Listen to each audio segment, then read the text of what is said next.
Hey there friends, buds, little squirts. Welcome back to another Blender tutorial where today we're going to be making a primitive rain material which is useful for, any gloomy scene. I used it recently on this electrical outlet shot. I'm sure you've seen this Ian Hubert short film he made where there was a rainy window and he used kind of the same technique. Rainy material, it's very useful, and before we get into this, because it's very complicated, there's a lot of nodes, a lot of stuff going on, I just want to mention there's a very famous Gumroad product for this, and this is seemingly what everybody uses. So if you want a very good rain material, check it out. Not sponsored or anything, but if instead you want to learn how to make your own, kind of like a bare bones one, you're going to need to kind of improve on this to make it look better, then keep watching. But we're going to be making a completely procedural material with the little rain droplets, with the ones that are streaming down, and of course we have control over a lot of stuff. In fact, too many things in my opinion. So if you are ready to get into this rain material, then put your dick back in your pants. Let's get to work. Okay, so this is all going to be a material effect, obviously, no geometry, nodes or anything like that needed. So to get started, I'm going to start by setting this up on a plane, but this material can be applied to anything with a UV map. But it's easier to, set this up with a plane. So let's make a rainy boy material. And I just want to say it's been a while since I've done a proper shader node tutorial. So all my hairs are standing up, okay? I'm excited. Okay, so let's make a rainy material. So like most materials that are complex like this, we're basically just going to be doing a bunch of manipulations to the texture coordinates, specifically UV coordinates, so that we can apply this to any object. Now, there are really two things we need to do to make this look realistic. One, we need to have these rain droplets that are streaming down, and that's kind of the more interesting part. And the second part is we just need to have a bunch of stable, unmoving droplets. And the combination of those will make it look like a rainy window. So let's start with these streaming ones. So the way we want to think about this is we could separate this plane into a bunch of strips. Wow, I'm bad at the annotations tool. We're going to separate it into a bunch of strips that each one is going to flow with a different rate, a different size, whatever. To do this, we need to separate it into strips. So let's do vector math. Actually, we need two of these. This is a trick I use all the time. We're going to set the second one to fraction, first one to multiply, make sure this is all 1, and if we now increase the x-axis, whoa, we have strips. Why? Because we're taking the 0 to 1 on the x, and we're saying go from 0 to 10.4, dude, 420, 0 to 10, right? And then we're saying fraction, which is saying round it back down to the 0 to 1 interval. In other words, we get this many repetitions. Going across the side. This is what it's good for. Of course, this is kind of one of the most important parameters. It says how many droplets do we have, so I'd recommend exposing that. So this is going to be 10, and make sure these are set to 1 so that we don't get any weird stuff going on. Okay, we got a droplet counter. Next, we need this each kind of texture coordinate strip that we're going to be using to map the raindrops onto. I guess we should save this. Again, call it Rainy Boy, available on Patreon, of course, but we need each of these strips to be flowing at their own speed. So how do we do that? Well, first of all, how do we get it to flow? Well, what we can do is we can separate. We could just kind of do the same trick as before. So let's do that. What I'm going to do is this time I'm going to add, let's add 0, fraction. So literally the same thing, except instead of multiply, we're adding because we're not trying to increase the strips. We're just trying to shift them. And if we now add on the y-axis, you can see we get this flowing thing. So let's kind of make a little parameter for that. And this one's the kind of time parameter that we're going to be messing with. So if we just shift on the y, you can see we get this effect. Specifically, we want this to set this up in a way where we don't need to keyframe it. So I'm just going to make a driver. So we're going to do hash frame, gives us the frame number divided by, let's say, 90. You want it to be pretty slow. Gives us something like that. So I'm going to make this 30 frames per second. Okay, so we've got this pulsating. When you hear pulsating, do you think sci-fi or do you think something different? I think something different, but maybe that's just the context I hear it in. We got this flowing thing. Cool, but we want to randomize it. So in this tutorial, we're going to be doing a lot of randomization, and our main driver for generating random numbers is going to be the white noise node. And you might be thinking, oh, white noise, that thing that gives us TV static, 0 to 1 on every sample point, right? How are we going to use this? Well, what we need to do is we need to generate a random number for each of these strips. Well, if we try to just connect this right into the noise texture, you're saying, oh, I want the coordinates of this. Maybe this will give us a random number. No, it does give us this TV static. Hopefully that comes through in YouTube compression. That's not what we want.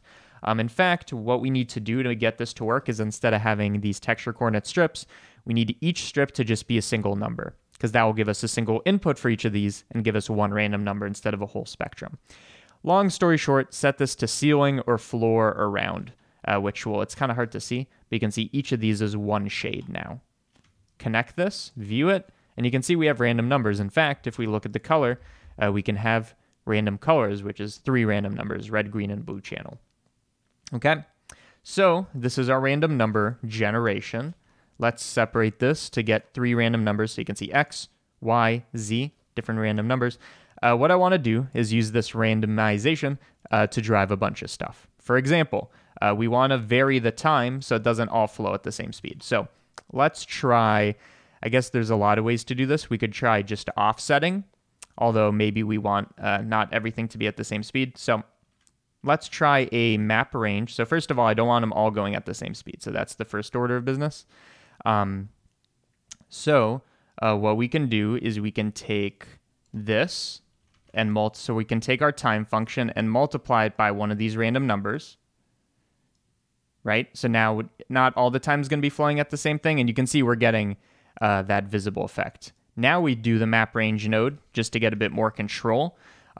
This is useful for saying, yes, they're going to be random, but I don't want any of them creeping too slowly or anything like that. So we got this. I guess maybe we don't want the map range.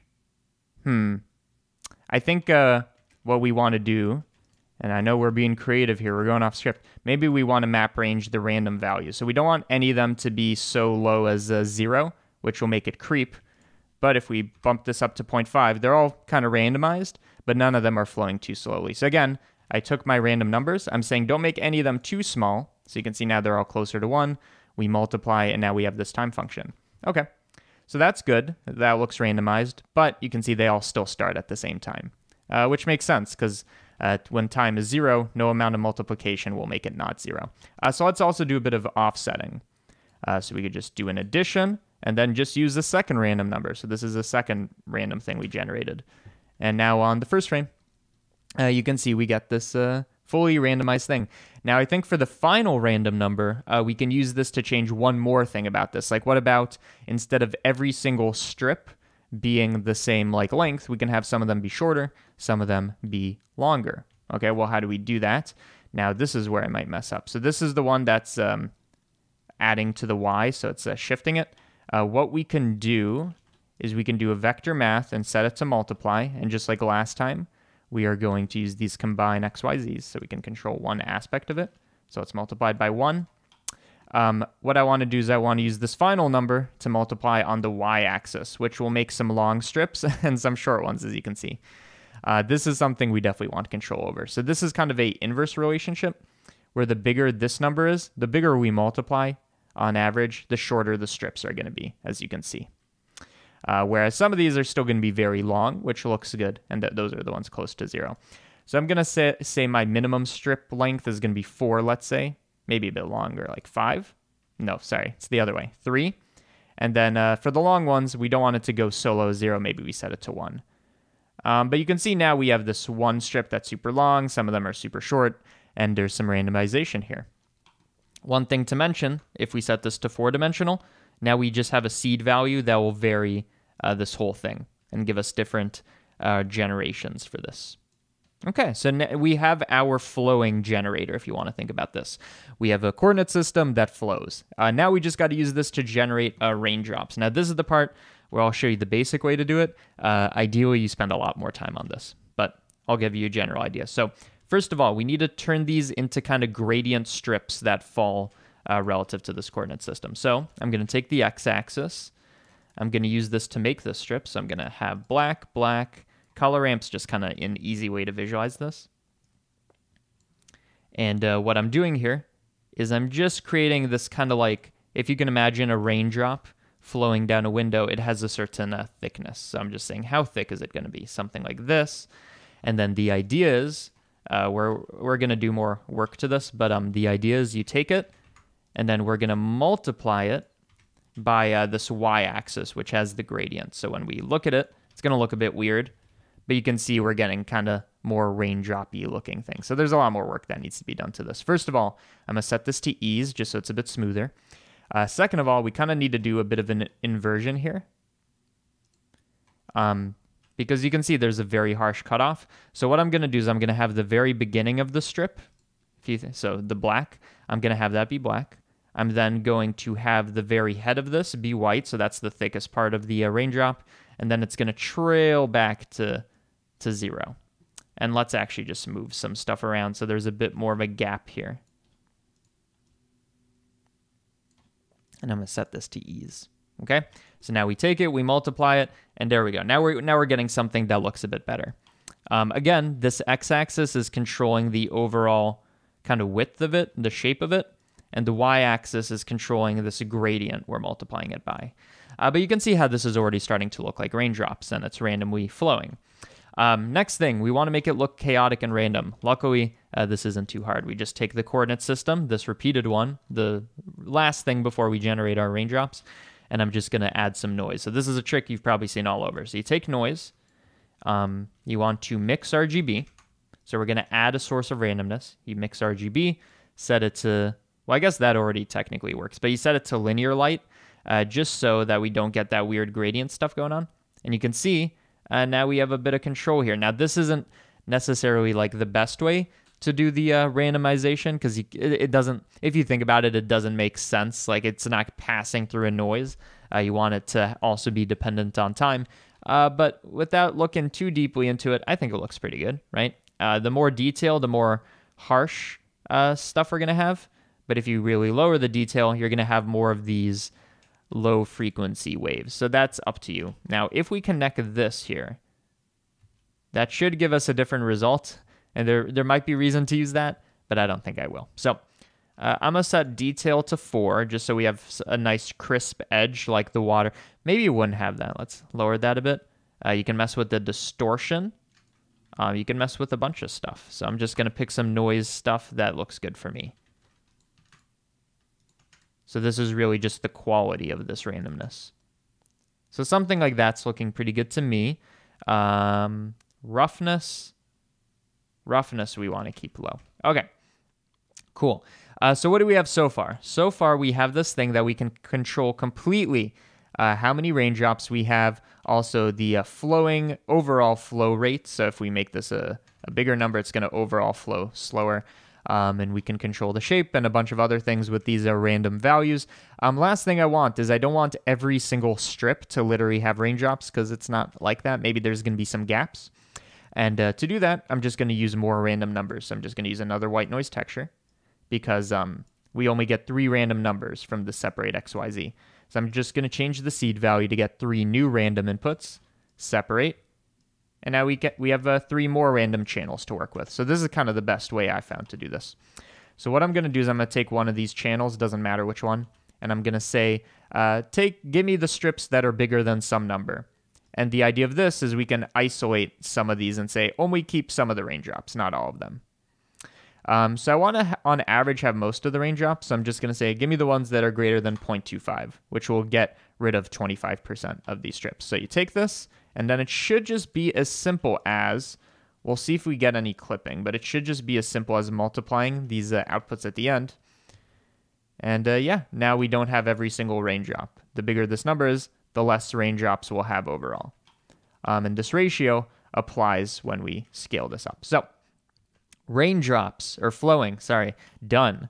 Next, and again, this is something you can shape a lot more, especially with these, as you can see, we have a lot of control over this. And maybe there is an argument for using another like random value to control like kind of this gradient here, this color ramp. So you can say some of them be over here and be long, and some of them be over here and be short. You could do that. It wouldn't even be crazy. So let's see. We might just skip past this, but if we just set this to multiply, I'm just looking for a quick way to do this. Yeah, that kind of does what we want, but not really. So I'm just going to skip over it. What we could do, you know what we could do? I'm just going to do a simple method of this. This is kind of like a primitive approach. I'm going to use 2 color ramps, okay? So we have one version of this. And then let's say the other is going to give us a short one. So this is kind of a creative idea I just got here. So we're going to have a short, we're going to have a long, and what I'm going to do is I'm going to mix these two, and we can randomize how much these are mixed. Maybe that would kind of do it. So you can see when we have one versus the other, we get different kind of things going on. So what I'm going to do is I'm going to use another one of these random things. So now let's use the Y channel of our second white noise. I'm going to use greater than 0.5, so half of them are going to be one, half of them are going to be the other. And I'm just going to use this as a factor. Okay. So what this will give us is, well, it will give us that, but what will give us at the end is half the droplets will be short and half of them will be long. Just another source of randomness. Okay. Let's move on to the droplets because I think we're done with this part. For the droplets, we're going to, again, be doing a pretty primitive approach, but it should look pretty good. I'm just going to take a Voronoi texture, this noise texture that basically scatters a bunch of points, meaning we have a circle generator. And if you've never seen this before, get ready. You take a color ramp after the Voronoi texture. You probably flip it. So we have the center be white and the outskirts be black, which kind of gives us the cell noise. You take this, you bring it down, and whoa, we got a circle generator. If you want to know why, look up what Voronoi texture is. It's just the minimum radius to the nearest point, which, long story short, means circles. We take this, we bump it up, and now we have a bunch of points on our thing, right? So if we take this and we add it, so I'm just kind of adding these effects, maybe a better way to, so you could add them, or you could just take the maximum of them. So wherever there's more water, it's just going to keep that. You can now see we have both these effects. So now it's just kind of a matter of shaping this, just like the last one. So you want to pick a good density, something like that. Just like before, let's add a bit of a randomness just to make it look a bit more organic. So I'm going to use these UV coordinates. We want everything to be depending on these UV coordinates so that we have a single parameter and it works for everything. Just like before, what I was saying is let's do a bit of a noise texture just to break up the shapes here. So what am I trying to do? We have UV coordinates and we have a noise texture, and I'm going to mix. It's almost as if this Voronoi texture is an image, and we're manipulating the texture coordinates again before we input them. So let's set this to linear light. So exact same thing as before, and you bring this down. This will add a bit of randomness, add some detail, and let's bump up the scale is what we need. There we go. Okay. So just give it the tiniest bit of randomness just so they look more like blobs instead of circles. And there you go.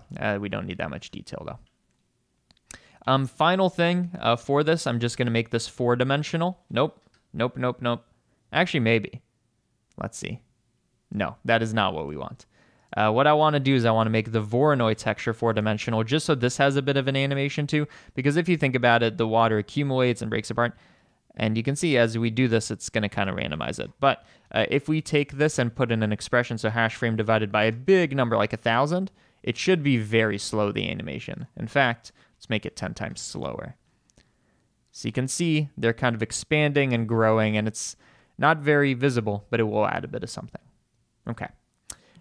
We can actually just take this, duplicate the whole group, and make a second pass of this just to add in free detail. I mean, it's not free. It takes some computation, so I'm just taking the maximum, but it will look much better without adding too much extra work for us. So I've now added a second pass of this. The only difference is this one is going to have a much bigger scale, and this is going to be our tiny, tiny, tiny water droplets. And what we can actually do here is we can make the maximum brightness a bit lower so that they're like less intense. Okay. Only other thing I want to do here is I just want to, for the case of this one, is I want to bring up our number of droplets just so it kind of better matches this. Okay, so we got this flowing kind of thing going on. One more thing here. I just want to make, remember the color ramp kind of controls this. I just want to make these a bit smaller. Okay, so we got the basic rain thing. This has all been kind of generating this basic mask. Now the question is, how do we apply this to something and hopefully make it look a little bit like rain? Again, we can modify this and make it look better, but we have this mask. How do we use it? Let's do that. So I'm going to use cycles. So this is just to get the best looking results. This whole material, we made it with Eevee. So obviously it's going to work with cycles and Eevee, but let's use cycles for this just to get a good looking result. So this is the point where let's see if we messed anything up. Yes, it works on a sphere. It works on any object with the Eevee map. So that's the nice thing.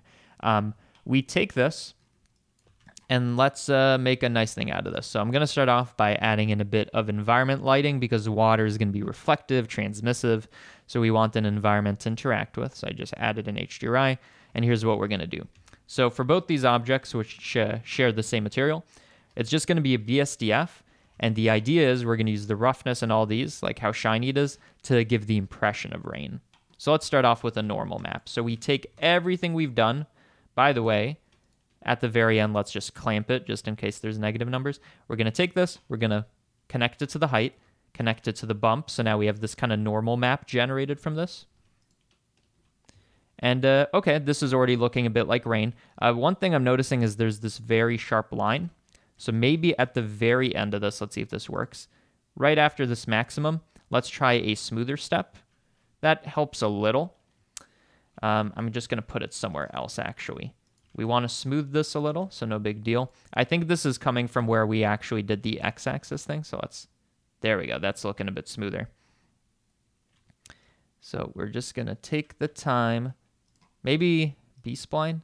There we go. So you can mess with how sharp these are. And stuff like that. I don't know what cardinal is. Either way, a smoother step does help. So here's before and after. And let's also do this for this version.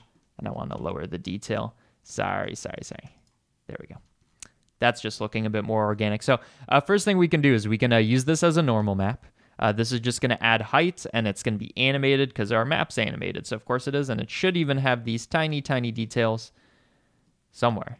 In fact, they're a little too tiny, so I'm just going to bump up their visibility. Okay, second thing, let's move on. Second thing is we want these raised areas with the normal map to be shiny. So we already have a perfect mask for pretty much everything we do here. So we want roughness to be low wherever there's rain, so we kind of need to invert this because roughness of 0 means like mirror, reflective. So take this, connect it to the roughness, and let's actually move this up. And now you can see these raindrops are really super reflective. So before, after, that should be helping quite a bit. Also, we can use the original mask for transmission, and this should also help. This will make it look more transparent and like glassy. And for this one, I'm just going to make a high contrast version of our mask. So something like this. And now this last part, I don't think it's accurate, but it does give kind of like visually. Oh, there we go. Now it's looking very good. In fact, maybe that's a bit too intense.